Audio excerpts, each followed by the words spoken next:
Today I'd like to take a look at the Tibetan spiritual teaching.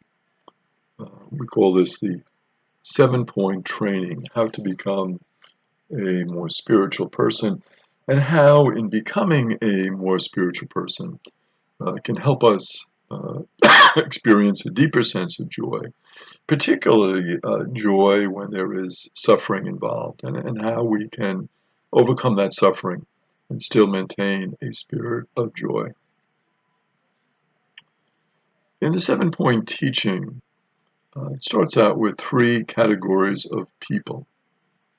We look at our family members, our teachers, and our enemies. So very important, of course, is our family, because certainly our family gives us a basis in spirituality. They teach us values.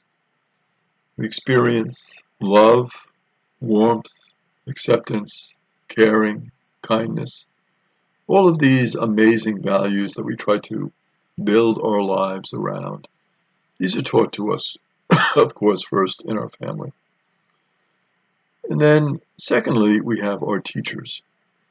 So as we go to school, we encounter teachers. And those teachers, again, guide us. They present values to us. They give us a sense of what is right, what is wrong. They lead us to discover wisdom.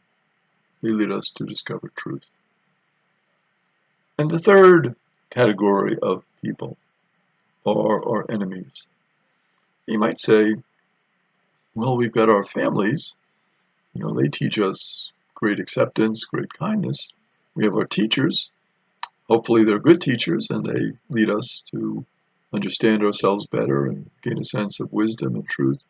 But what about our enemies? How can our enemies help with spiritual teaching? Well, very important is, of course, the concept of learning to deal with those who might be a challenge for us. People that we find it difficult to accept. People who maybe hassle us, criticize us, judge us harshly,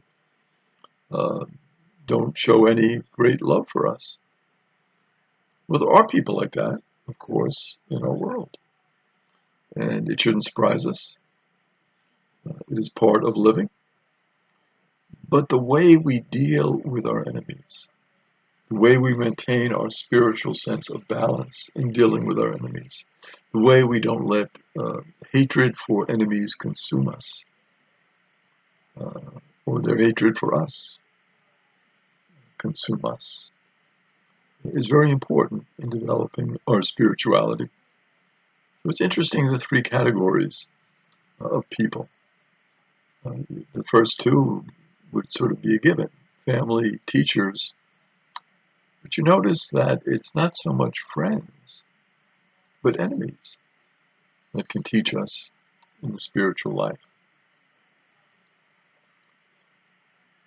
Then there are 3 objects, 3 poisons, and 3 roots of virtue. The 3 poisons are very instructive. One of the poisons is attachment. So when we become too attached to something, it can be a poison. It can be a spiritual poison for us. It can stifle our spiritual growth when we become too attached. Because again, we are putting our attachment to that thing or that person. We're putting that attachment ahead of our spirituality. So attachments can be a real problem. Another poison is anger. And of course, anger can poison us because it can distort our relationships with other people. We can lose sight. We can lose perspective. We can let that anger consume us and overwhelm us. So it can become a poison in our spiritual life. Certainly there is some anger that is what we call justified anger, some anger that arises naturally. But it's how we deal with that anger. Do we let it consume us? Do we let it become the main focus of our lives? So that sense of putting that anger in perspective and dealing with that anger and not letting it overwhelm us is important in terms of our spiritual life, or else it could poison that. And the third poison is very interesting. The third poison is delusion. It's when we get a certain image, maybe of ourselves or of another person, and we become deluded by that. There's a false sense that we are following something that isn't good for us. And it's not based in reality, it's not based in true knowledge, it is a delusion. And when we follow delusions, again, it can poison our spiritual life. And then there are the three roots of virtue. And the three roots of virtue are non-attachment, compassion, and wisdom. And it's interesting how those three roots of virtue kind of parallel away from the three poisons. It's a nice sort of sense of balance, right? Whereas attachment can be a poison, non-attachment can be a root of virtue. So as a root of virtue, it's something that we can discover and can lead us to virtue. Not virtuous in itself, to be non-attached, but it's something that can lead us where we realize that this is not a healthy thing to be attached to this person or this idea or this concept. Sometimes we can get involved in it with hero worship. We become attached to a particular figure, maybe a political figure or a figure in the media or a sports figure, and we get our posters up and we kind of follow that person, and we think, oh my goodness, that if only I was like that person, and we try to imitate them, and then all of a sudden we discover, oh my goodness, this person is not the person that I thought she or he was. And so that attachment can come at a price, can cause a poison. Whereas one of the roots of virtue is when we're not attached and we can then pursue what is really true in life and what is really important. So if that particular person symbolized for us a great athletic achievement or accomplishment, maybe through non-attachment we realize that we have to exercise ourselves and develop our skills to the best of our ability and not rely on our imitation of somebody else or our attachment to somebody else. The second root of virtue in the Tibetan spiritual practice is compassion. And compassion, very important.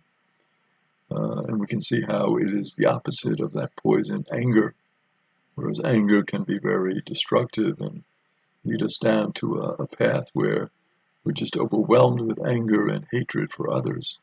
Compassion gets us to look at that person and say, you know, what are they going through? What are they experiencing now in their life?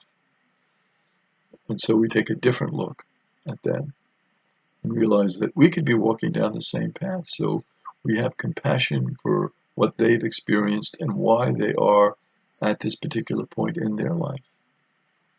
So the compassion can be very helpful. And the fourth root of virtue is wisdom. And of course, wisdom is the opposite of the spiritual poison of delusion. When we're deluded, we're following a false image. We're following something that somebody else told us was the truth. We haven't discovered the truth for ourselves. And when we discover that truth, it can lead us to true wisdom. So this 7-point training in Tibetan spirituality, I think, can teach us a lot. Teach us a lot about how we can begin to encounter joy in our life, and how that joy, that true joy that we encounter, can overcome the suffering that we all have to deal with in our lives.